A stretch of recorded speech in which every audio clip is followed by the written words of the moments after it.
Welcome back to Small Caps, ladies and gentlemen. My name is Kerry Stevenson, and today I've managed to snaffle Simon Lill. He's the chairman of Nimy Resources.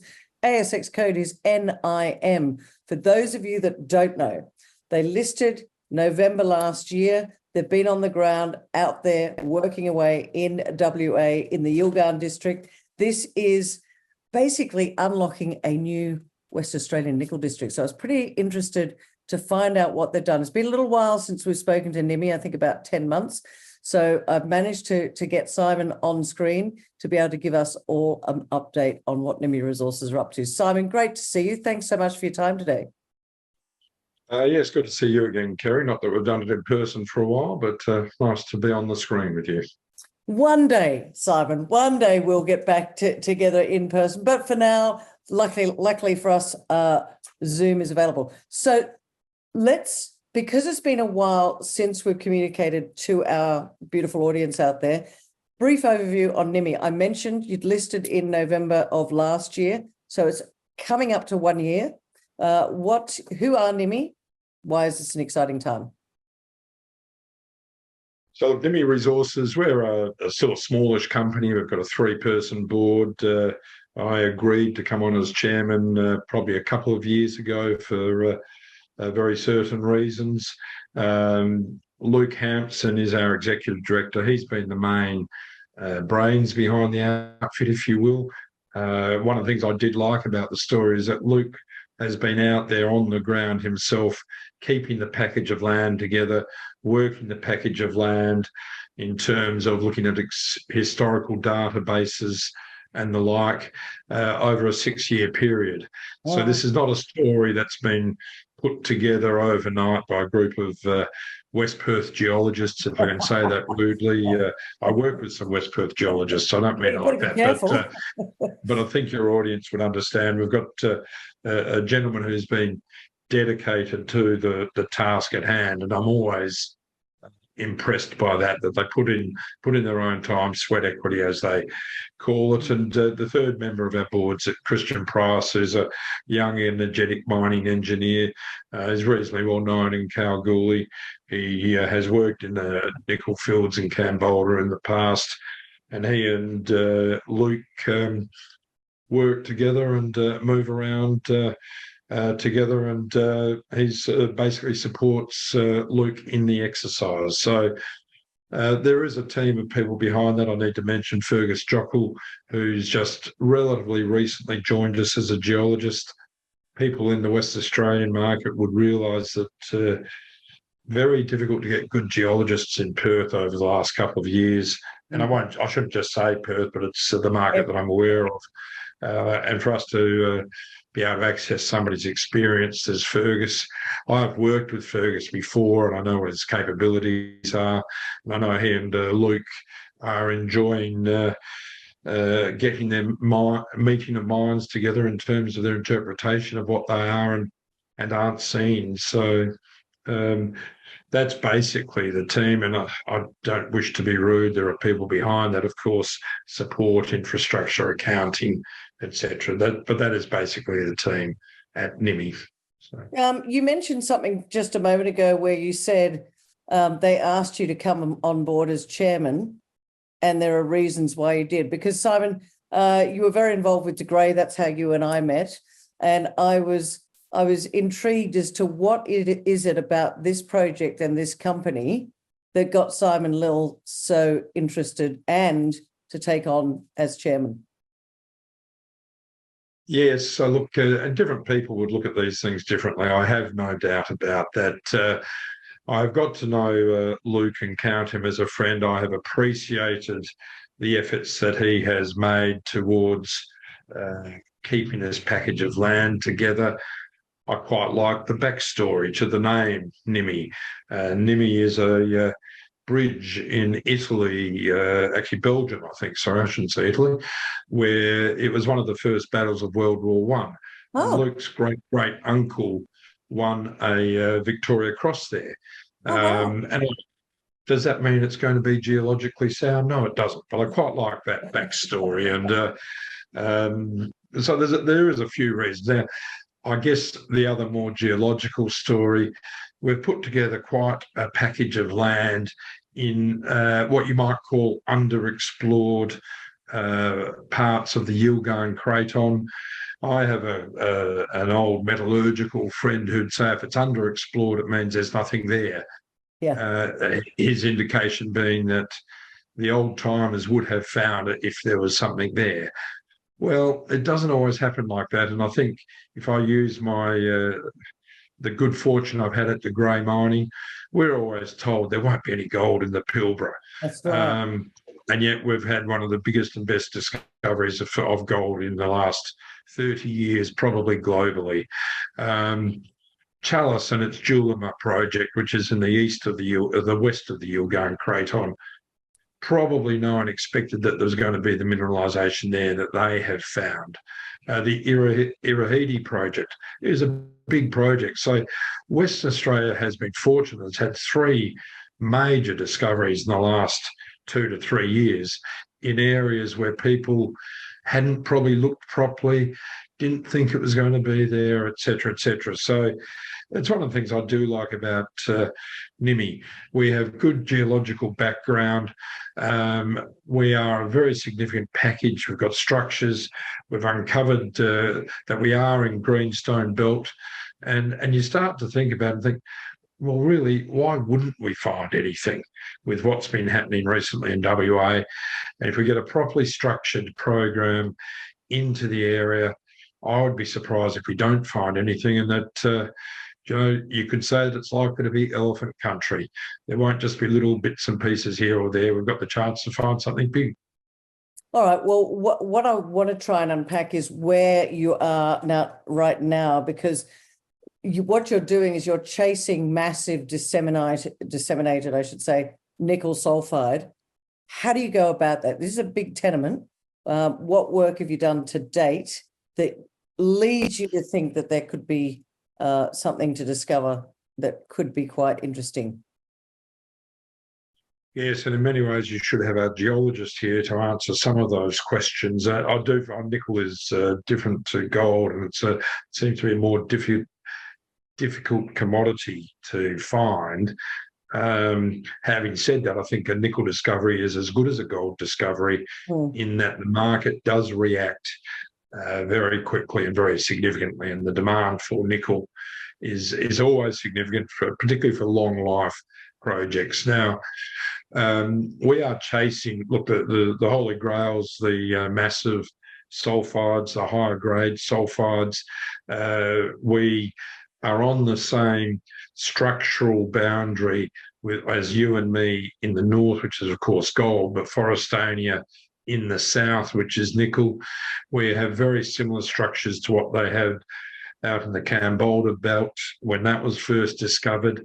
So we have shown that we are extremely fertile in nickel sulphides. At the moment, we're presenting lower grades, certainly 0.15% nickel sulphides, but it's over 450 metre widths in the mafic, ultramafic zone. So they're large intersections. So there is a lot of nickel in this system. What we now need to do is start to narrow down and work out where it is captured, where it might have, where the grades have been enhanced. So that is on the massive sulphide side, the semi-massive sulphide side. We have shown that we're in komatiite flows. Now, komatiite flows, if you think Mount Keith, Yakabindi in the Leinster region, they are very significant nickel projects that were developed by Western Mining, now owned by BHP.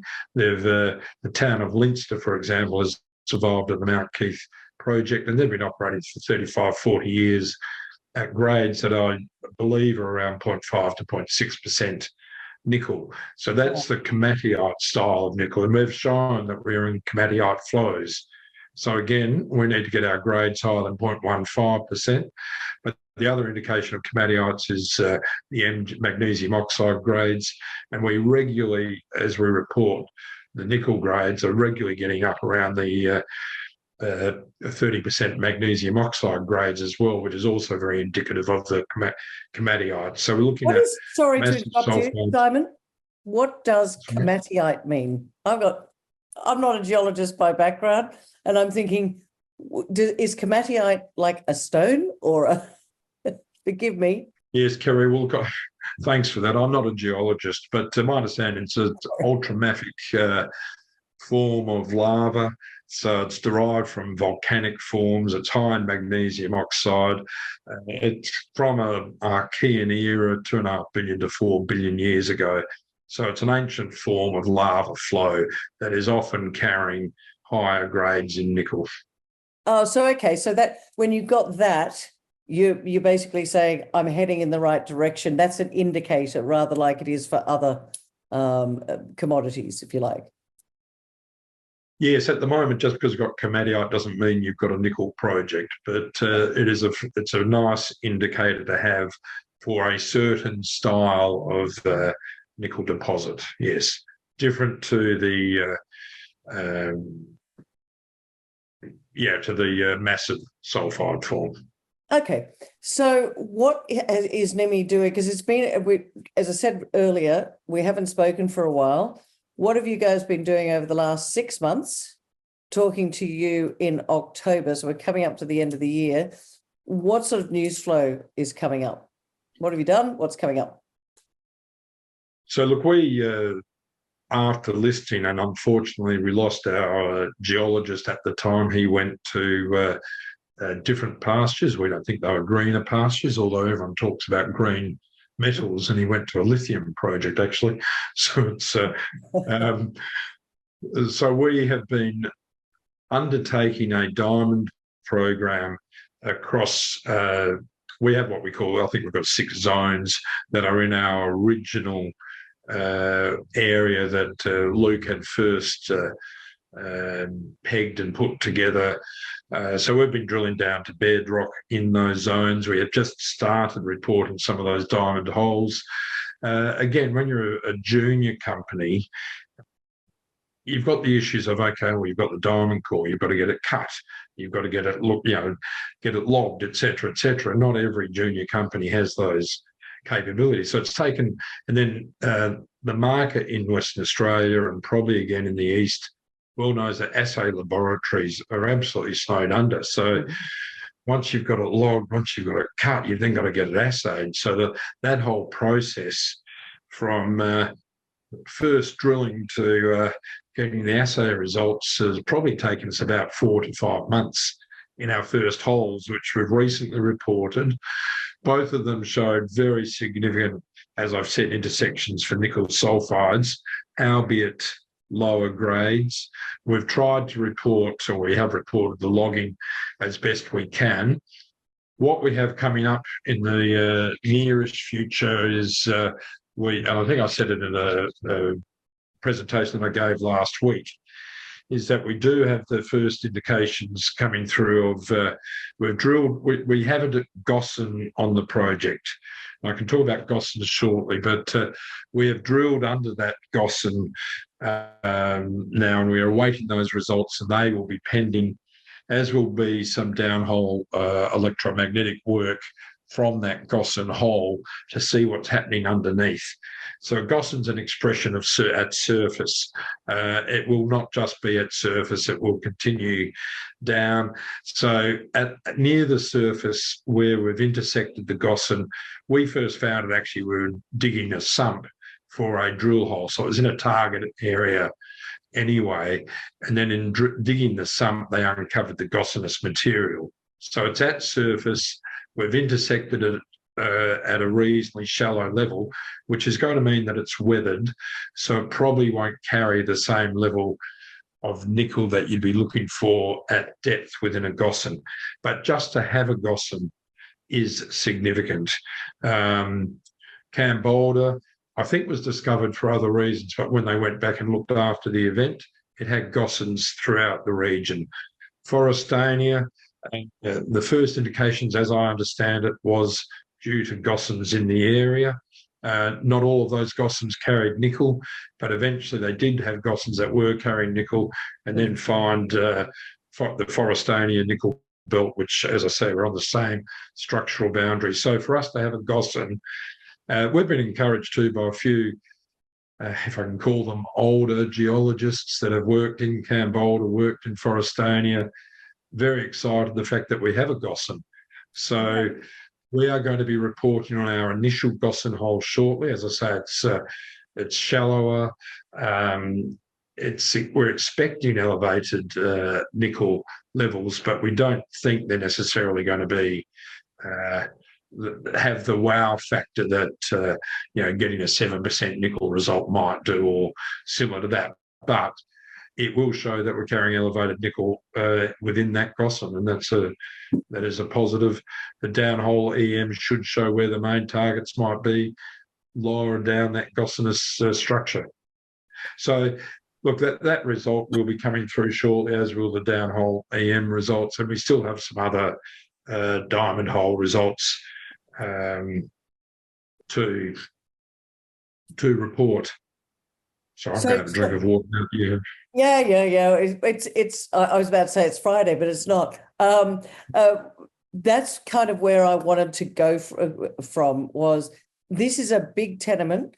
You're kind of unlocking a new area. How do you choose where to go and what's next? Like, you're waiting these assay results. You've got the Gossan. Clearly, that's saying to you this is potentially got another discovery to make out here, and this could be a large, massive, even nickel sulphide project. How do you choose where to go to next? And I guess what I'm getting at is, how do you spend shareholder money wisely in such a large area? Yes, look, it is a really good question, and again, the experienced geologists that we have on board. So how do you cover 1,700 and actually I think it's more than that now. It was 1,700. I think it's 2,200 square kilometres of territory as a junior in a virgin sense. A lot of it has not had a lot of work. If you go back to the WA geological maps, it shows as granite, and yet we're proven that there are greenstone belts on it and a whole lot of structure. We've got an 80-kilometre strike length. We are focusing on the zones that we have done some of the initial work.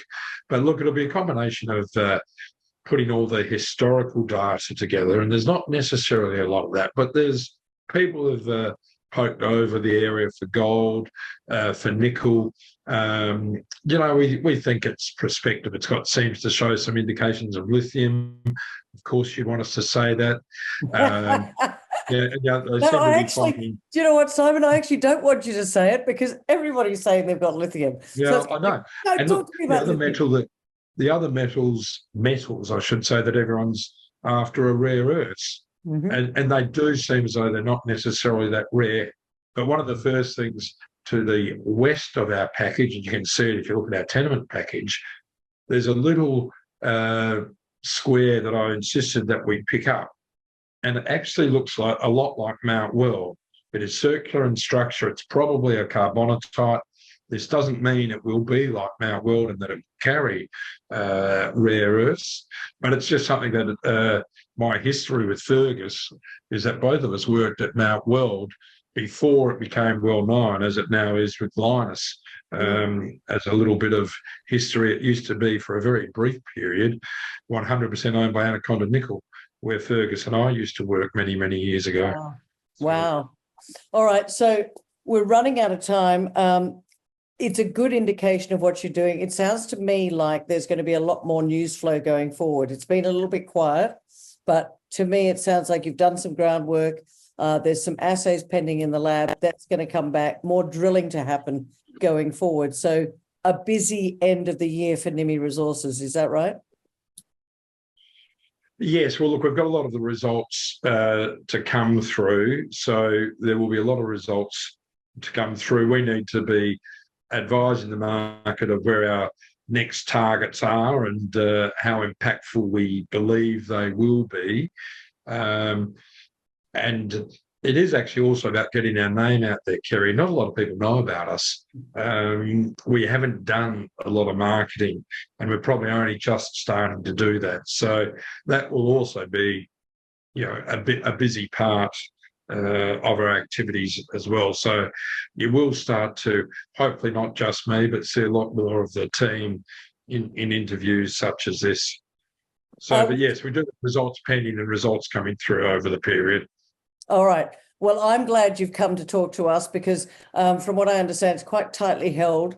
We'll get into that in a minute because we've run out of time, Simon. So let me ask you this. This is why I like to wrap this up in a nice little bow, if you like. Let's summarize it with 3 reasons, only 3, that you think people should be sitting up and taking notice of Nimy. And I guess I'll put one in before your 3, which is, ladies and gentlemen, they haven't actually been out talking to the market at all. They did the Pay Dirt Nickel Conference over in Western Australia only a few days ago, now talking to us on small caps. But Simon, wrap it up for us. What are the 3 reasons people should sit up and take notice? I believe we have done enough to date to show that we are in a nickel province. We've got very significant nickel sulphide intersections. We've shown gossans. We've shown that we've got komatiites. We are in a significant nickel province. It's a matter of trusting our team to find the concentrations of that nickel. We do have the potential. We are building ourselves as a nickel company, but the area, structural boundary between Forestania, which is nickel, you and me, which is gold, there is plenty of potential for other commodities, and we touched on some of those earlier. We will not be ignoring those. We just need to get out there and do the soil sampling, the rock chip sampling, probably air core work, etc. So there is the potential for other commodities across this large land package. And at the end of the day, Kerry, you know what? We've got a market cap of $30 million. $30 to $40 million on any given day. And as I said earlier, a nickel discovery is like a gold discovery. If we get something, the market will react, and it won't react marginally. It will react significantly from a low market cap. All right. Well, there you have it, ladies and gentlemen. Over in WA, unlocking a new WA nickel sulphide district, not just an area. And also, as Simon rightly pointed out, over 2,000 square kilometres, but they're being very cautious to where they put the drill hole in. Lots of news flow to come, and I'll make sure that Simon comes back on to give us an update as those assay results come back in. Simon, it's great to see you today. Thanks so much for joining us on Small Caps. Thanks, Kerry. Good to see you again.